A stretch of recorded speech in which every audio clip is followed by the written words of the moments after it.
اسرائیل نے ایران کے سابق سپریم لیڈر آیت اللہ خامنائی کے زیر استعمال طیارے کو تباہ کرنے کا دعویٰ کیا ہے۔ اسرائیلی فوج کے مطابق فضائیہ نے پیر کی رات دارالحکومت تہران کے مہر آباد ایئرپورٹ پر حملے میں طیارے کو تباہ کر دیا۔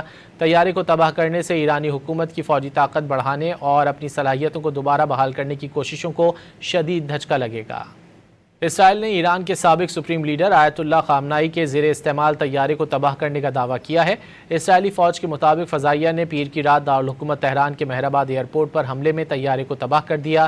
طیارے کو تباہ کرنے سے ایرانی حکومت کی فوجی طاقت بڑھانے اور اپنی صلاحیتوں کو دوبارہ بحال کرنے کی کوششوں کو شدید دھچکا لگے گا۔